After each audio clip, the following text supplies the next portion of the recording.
October 23, 2019, Google published a paper in Nature that would send shockwaves through the tech world. The claim was bold. They had achieved quantum supremacy. Their 5-4-qubit Sycamore processor had solved a specific mathematical problem in 200 seconds, a task that, according to Google, would take the world's most powerful supercomputer 10,000 years to complete. Sundar Pichai, Google's CEO, didn't hold back. He compared the achievement to the Wright brothers' first flight, to the first rocket leaving Earth's gravity. He called it Google's Sputnik moment. The media ran with it. Headlines around the world proclaimed a new era of computing had arrived. But within 24 hours, something unusual happened. IBM, one of Google's primary rivals in the quantum race, published a public rebuttal, and it was pointed. They argued that Google's 10,000-year estimate was misleading. With optimized algorithms and sufficient memory, IBM calculated that their Summit supercomputer could solve the same problem in 2.5 days. Not millennia. Days. IBM went further. They warned that headlines proclaiming quantum supremacy achieved would inevitably mislead the general public. They emphasized that quantum computers wouldn't replace classical computers, they'd work alongside them. Even critics within the scientific community noted that Google's achievement, while technically impressive, had no practical application. It was a proof of concept, a carefully constructed demonstration, but not a useful breakthrough. End of data security as we know it, like some have been suggesting. Experts also point out that Google's quantum computer bested a classical computer in a task that was tailor-made to exploit the quantum computer's strengths. The computer was asked to simulate the outputs of a... So here's the question. Was October 2019 really a historic turning point? Or was it the opening act of one of the decade's greatest technological deceptions? Because as we'll see, this pattern, grand announcements followed by quiet caveats, would repeat itself again and again.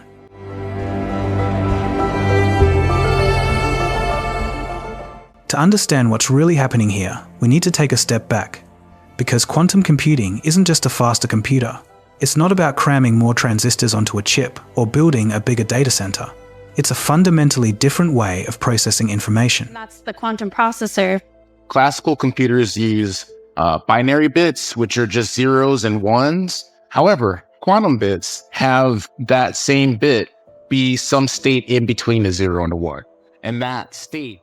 Classical computers, the ones we use every day, work with bits. Zeros and ones. On or off. Every calculation, every video you stream, every message you send, it all breaks down into sequences of binary digits.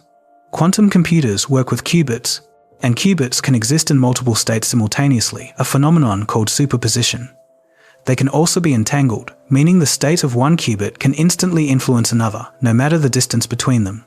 This isn't science fiction, it's quantum mechanics, the same physics that governs the behavior of atoms and subatomic particles. The idea first emerged in 1981, when physicist Richard Feynman stood at an MIT conference and posed a simple question. If nature itself operates on quantum principles, why are we trying to simulate it with classical computers? His answer, delivered with characteristic directness: nature isn't classical, damn it. And he was right. Simulating quantum systems on classical hardware is extraordinarily difficult. But if you could build a computer that operates on quantum principles, you could solve certain problems exponentially faster. How much faster? In 1994, mathematician Peter Shor discovered an algorithm that could factor large numbers, the foundation of modern encryption. Exponentially faster than any known classical method. Suddenly, quantum computing wasn't just a theoretical curiosity. It was a potential threat to global cybersecurity. Governments and intelligence agencies took notice. Funding began to flow. The promises grew bolder. Quantum computers could revolutionize drug discovery by simulating molecular interactions. They could optimize supply chains, accelerate artificial intelligence, design new materials atom by atom. In theory, the potential is staggering. But here's the problem. Google's Sycamore processor, the one that achieved quantum supremacy in 2019, had an error rate of 0.6% per operation. It could only maintain quantum coherence for a few dozen microseconds, millionths of a second. To run Shor's algorithm and actually break RSA 2048 encryption, the standard used to secure most of the internet, you'd need millions of stable, error-corrected qubits. Right now, we have maybe 1,000, and they're noisy, unreliable. To create a single stable logical qubit, researchers estimate you need roughly 1,000 physical qubits, all working together to correct errors. We haven't built one yet. Sankar Das Sarma, a leading quantum physicist at the University of Maryland, put it bluntly: the qubit systems we have today take us no closer to a quantum computer that can solve a problem anybody cares about. It's akin to trying to make today's best smartphones using vacuum tubes from the early 1900s. So here's where we are. The theory is breathtaking. The potential is world-changing. And the gap between what we have and what we need is enormous. Which brings us back to the question: if the technology is still decades away, why is there so much hype? Why are billions of dollars flooding in? And why are companies going public with valuations in the billions, despite having almost no revenue? To answer that, we need to look at who's making these claims and what they stand to gain.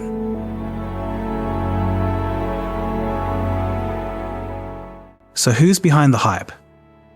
Let's start with D-Wave Systems.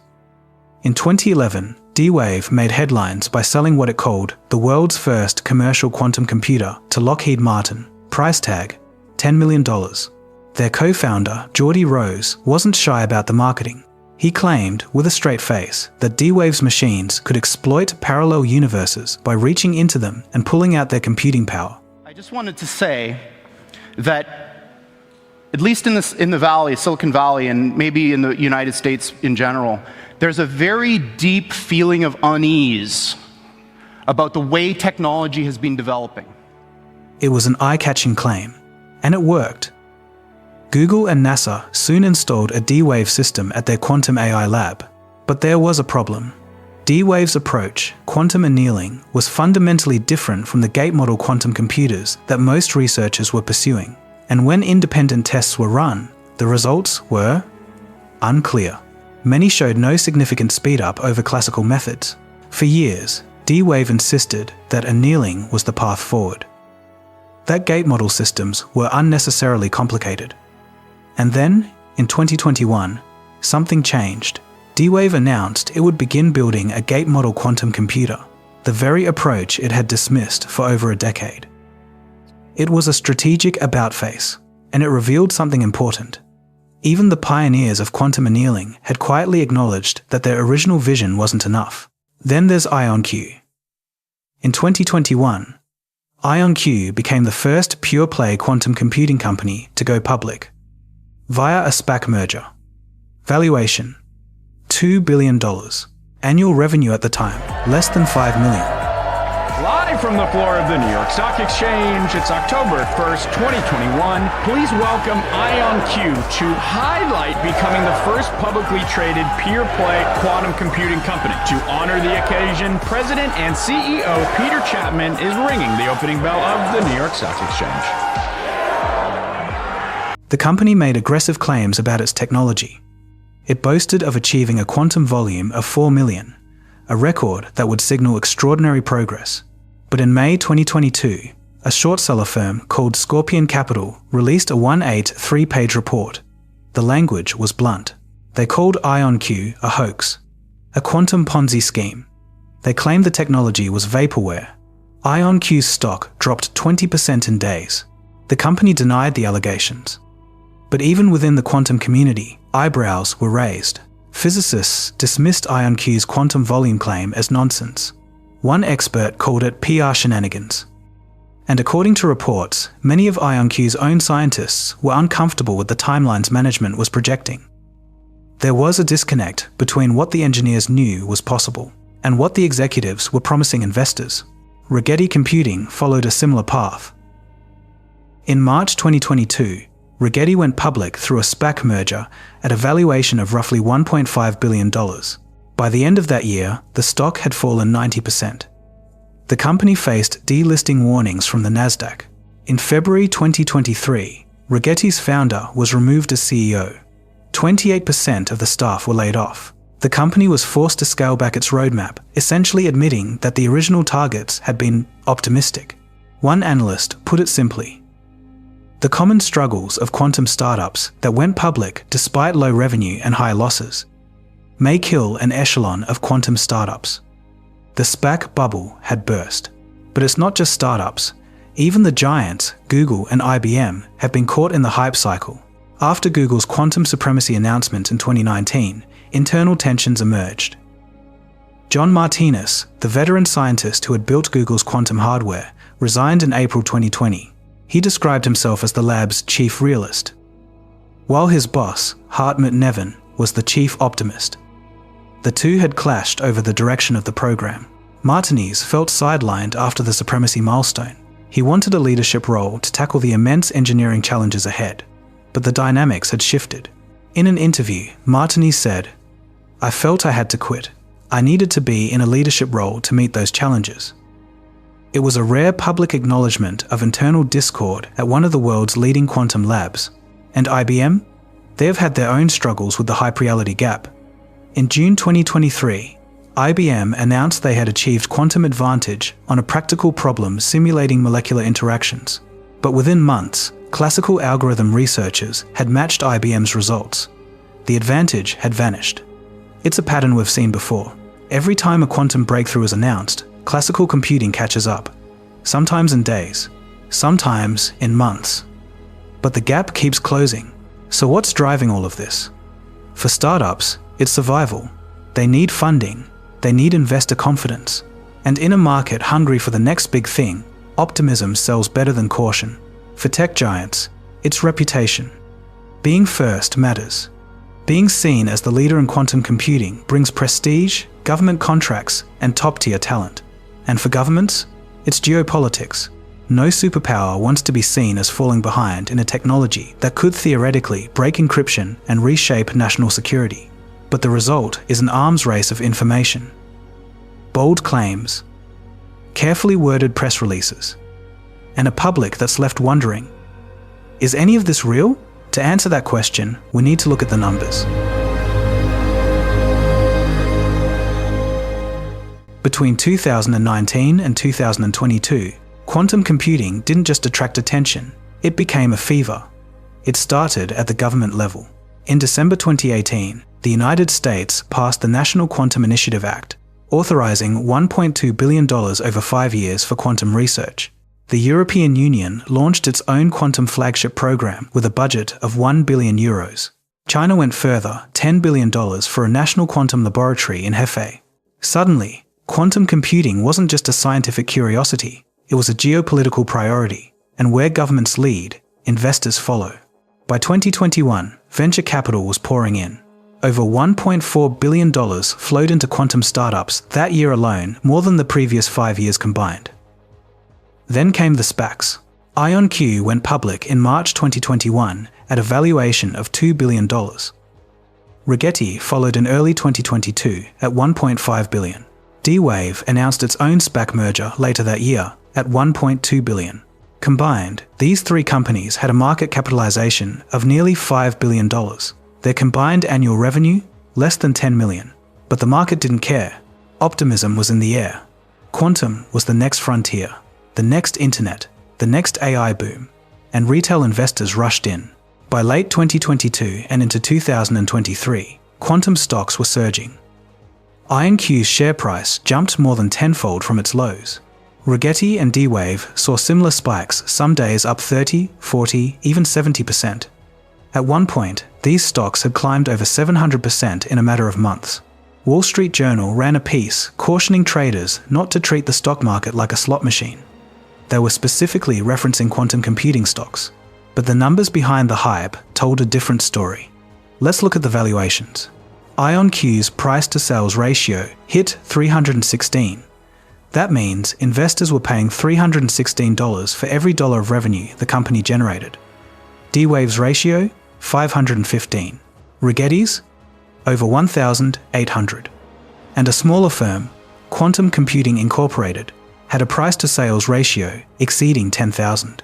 For context, during the dot-com bubble, widely considered one of the most irrational markets in history, leading internet companies peaked at price-to-sales ratios around 40.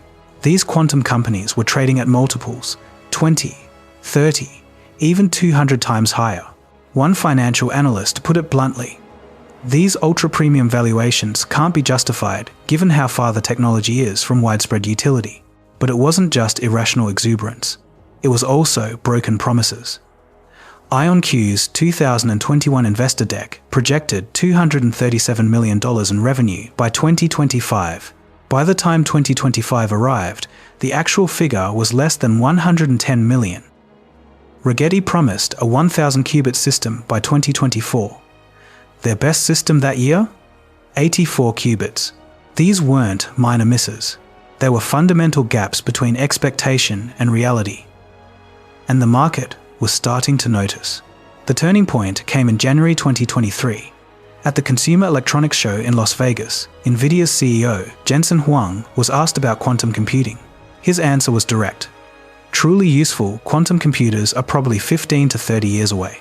Huang wasn't a quantum skeptic. Nvidia's GPUs are used in quantum research, but he had no direct financial stake in quantum startups. He was an outsider with credibility, and his words hit hard. Quantum stocks tanked. IonQ dropped. Rigetti dropped. The entire sector took a beating. It was a reality check from someone the market trusted, and it couldn't be dismissed as rivalry or pessimism. Quantum computing stocks are plummeting on Wednesday, and there's one person to blame. That is Nvidia CEO Jensen Huang. He said that the quantum computing revolution, or any real use cases and value that's going to be generating, is likely 15 to 30 years. If Jensen Huang is skeptical, maybe we should all be skeptical, and that's what's moving the market today. But let's go here. By mid-2023, the crash was in full swing. Rigetti's stock fell 90% from its peak. The company faced delisting warnings. In February, they laid off 28% of their workforce. The founder was removed as CEO. D-Wave and Quantum Computing Incorporated saw similar declines, 80-90% drops from their highs. Even IonQ, despite raising an additional $2 billion in late 2023, remained volatile. The stock would spike on optimistic news, then plunge on earnings reports that failed to meet expectations. One restructuring executive at Rigetti described it as the common struggles of quantum startups that went public despite low revenue and high losses. He warned that the SPAC-fueled hype may kill an echelon of quantum startups if breakthroughs don't arrive soon. But here's the thing. Despite the crash, the hype hasn't fully disappeared. Quantum computing is still being sold as transformative. Governments are still pouring billions into research, and some investors still believe that the next breakthrough is just around the corner. The difference now is that the stakes are clearer. Billions of dollars have been invested. Thousands of researchers are working in the field, but the gap between what's promised and what's delivered remains enormous. For retail investors who bought into the hype at the peak, the losses have been real. Life savings, retirement accounts, gone. For employees at struggling startups, the layoffs have been brutal. Dreams of working on cutting-edge technology replaced by pink slips and uncertainty. And for the field of quantum computing itself, the cost of overhype may be credibility, because if the revolution keeps being promised but never arrives, eventually people stop listening.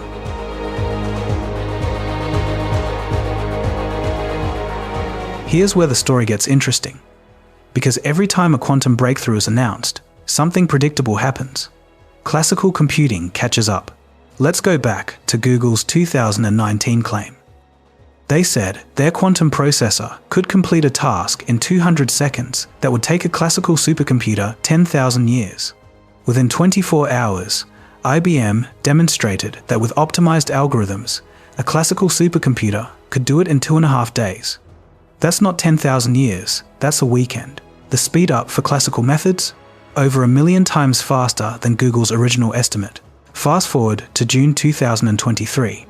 IBM announced they had achieved quantum advantage on a practical problem simulating molecular interactions using a 127-qubit processor. It was framed as a milestone, the first time quantum had outperformed classical on something scientifically useful. But within months, a computational physicist named Miles Staudenmeier improved the classical algorithms for that exact problem. The quantum advantage disappeared. IBM's response was measured. They said this back and forth was expected. That true, definitive quantum advantage would only come once error-corrected systems were built. But the pattern was clear.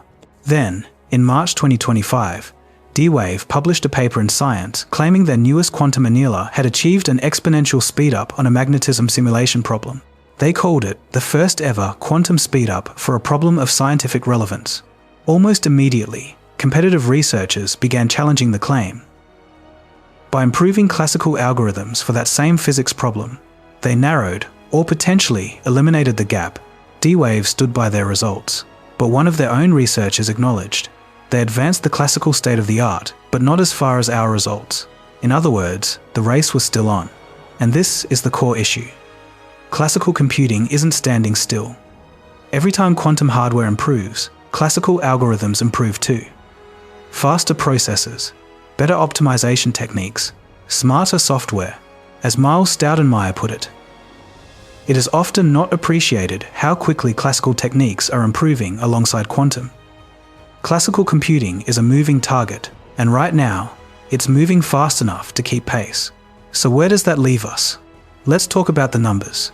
To run a truly useful quantum algorithm, something like Shor's algorithm to break RSA encryption, you'd need millions of stable, error-corrected qubits. Right now, we have about 1,000. And they're noisy, unreliable. Google's Sycamore chip, the one that achieved quantum supremacy, had an error rate of 0.6% per operation. That sounds small, but if you're running an algorithm with 1,000 operations, the chance of completing it without errors drops to nearly zero. And useful algorithms don't need 1,000 operations, they need billions. Decoherence time, the length of time a qubit can maintain its quantum state, is measured in tens of microseconds, millionths of a second. But the algorithms we're hoping to run would require hours, if not days, of stable operation. The gap isn't small, it's enormous. To make quantum computing work at scale, researchers need to achieve something called quantum error correction. The idea is simple. Use many physical qubits to protect a single logical qubit. The redundancy allows the system to detect and correct errors in real time. But here's the problem. Current estimates suggest you need roughly 1,000 physical qubits to create a single, stable, logical qubit. And to solve meaningful problems, you'd need thousands, maybe millions of those logical qubits. So far, no one has successfully demonstrated even one fully error-corrected logical qubit that can run indefinitely. Zero. That's not a criticism of the researchers. It's just the reality of where the technology is. Compare this to classical computing. For decades, Moore's law held. The number of transistors on a chip doubled roughly every 2 years. Progress was steady, predictable. Quantum computing has actually matched that pace in terms of qubit count. From 50 qubits in 2017 to over 1,000 by 2023. But qubit quality, coherence time, error rates, stability has improved much more slowly. And here's the twist. While quantum hardware is advancing, classical hardware and algorithms are advancing too. In 2019, Google estimated that a classical supercomputer would need 10,000 years to match their result. IBM showed it could be done in days. That's a speed-up factor of over 1 million for classical computing. That kind of leap isn't unusual. It happens regularly. Smarter algorithms, better hardware, more efficient code. The goalposts keep moving. And the scientists know it. In 2022, Sankar Das Sarma, a leading quantum theorist at the University of Maryland, published an essay that sent shockwaves through the community. He wrote, "I'm disturbed by some of the quantum computing hype I see these days. The qubit systems we have today are a tremendous scientific achievement, but they take us no closer to having a quantum computer that can solve a problem anybody cares about." He compared it to trying to build a smartphone using vacuum tubes from the 1900s. It's not that the science is wrong, it's that the engineering gap is massive. Peter Shor, the mathematician who invented the algorithm that put quantum computing on the map, has also expressed concern. In a 2023 panel discussion, he said, "I worry that if we overpromise and underdeliver, we could see a quantum winter where funding dries up. We saw it with AI in the 1980 seconds. I'd hate to see it happen to quantum. A quantum winter, a period where enthusiasm collapses, funding evaporates, and progress stalls. It's happened before in other fields, and the warning signs are there." John Martinez, the Google scientist who resigned in 2020, alluded to internal tensions over this exact issue. He described himself as the chief realist while his boss was the chief optimist. In an interview after leaving, he said, "I felt I had to quit. I needed to be in a leadership role to meet those challenges." The challenges he's referring to? The immense, grinding work of turning noisy qubits into stable, error-corrected systems. That work isn't glamorous. It doesn't generate headlines, but it's what actually needs to happen for quantum computing to become useful. And perhaps most telling of all, there's a leaked email from 2022. A well-known quantum researcher wrote to a government program manager, "Please do not believe the 5-year claims you hear. We are at least 10 to 20 years away from a quantum computer that can truly impact national security or economics." That's my honest assessment, though I won't say it loudly on stage. Publicly, optimism. Privately, caution. That gap between public statements and private reality, that's the deception. So here's where we are. The science is real. The progress is real. The potential is real. But the timeline? The promises of breakthroughs just around the corner? Those are less certain. And if history teaches us anything, it's that overhyping a technology before it's ready doesn't speed up progress. It creates bubbles. It burns investors. It exhausts public trust. And sometimes, it leads to a winter.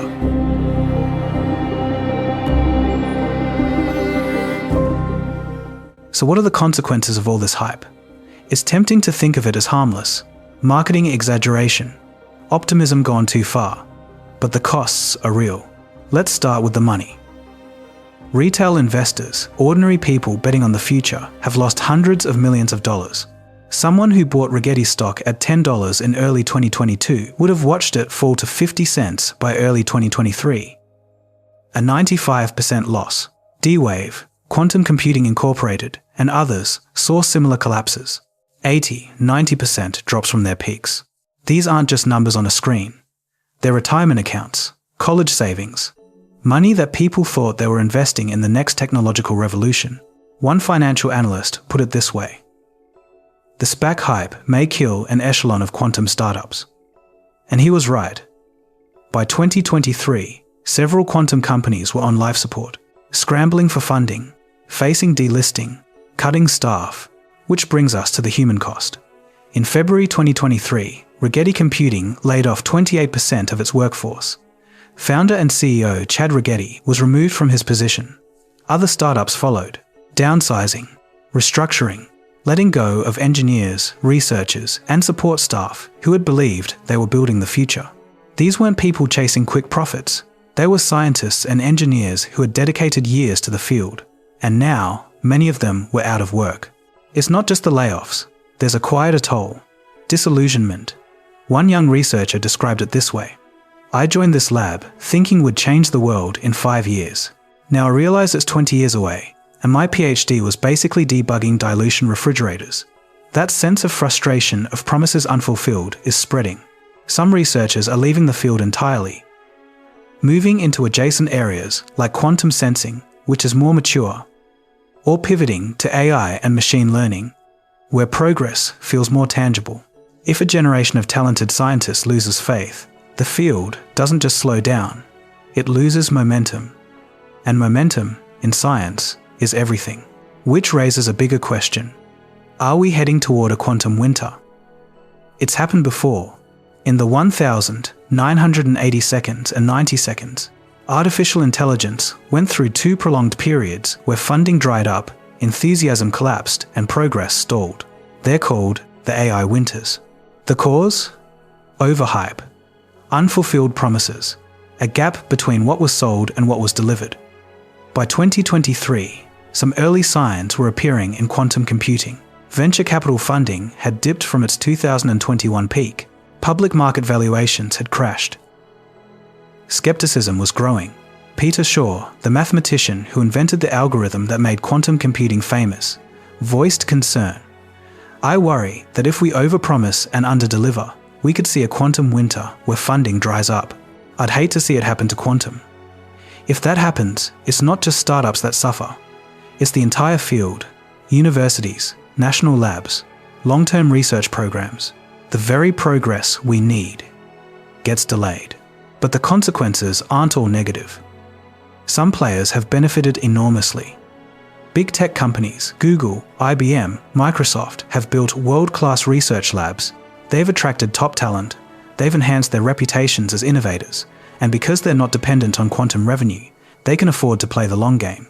Consultants and software firms offering quantum readiness services have thrived. Fortune 500 companies, worried about being left behind, have paid millions for workshops, simulations, and strategy sessions. Post-quantum cryptography firms, companies developing encryption that can withstand quantum attacks, have seen a surge in demand. Governments and banks are investing now, decades before the threat materializes, because the transition takes time. In a way, the fear of quantum computing has created its own economy. And then there's the geopolitical dimension. The United States, European Union, and China have collectively poured tens of billions of dollars into quantum research.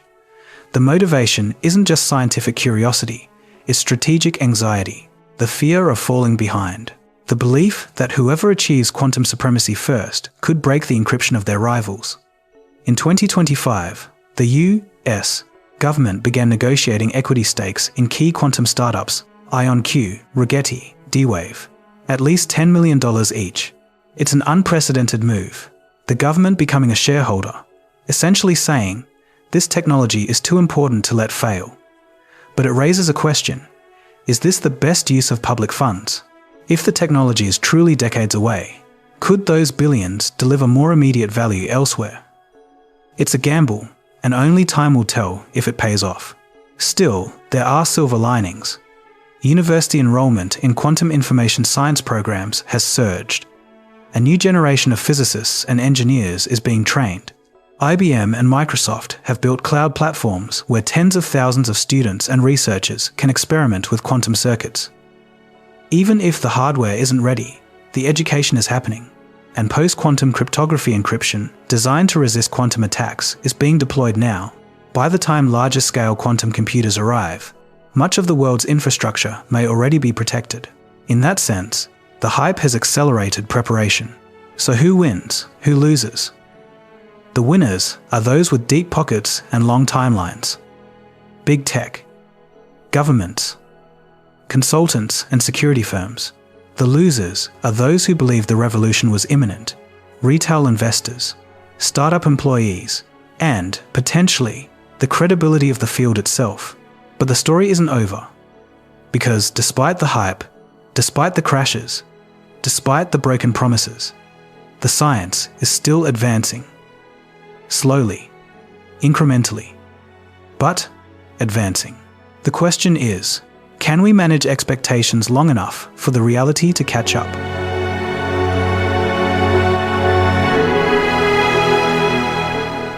So where does all of this leave us?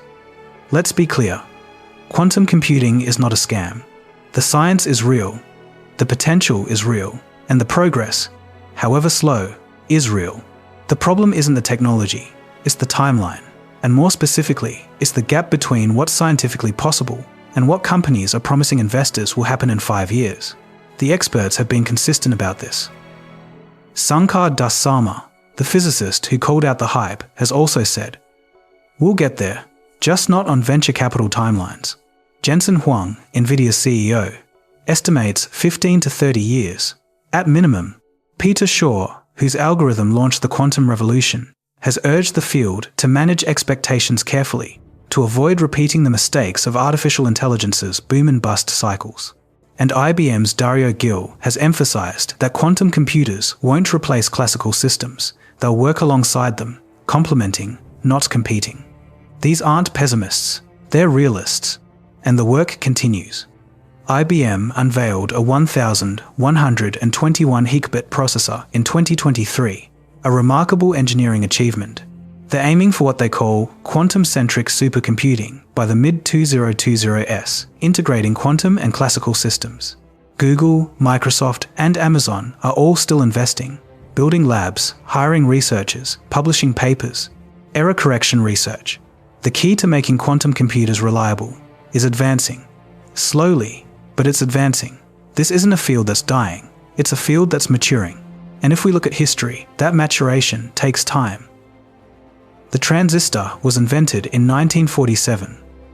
Personal computers didn't become mainstream until the late 1000. 970 seconds and 80 seconds. 30 years.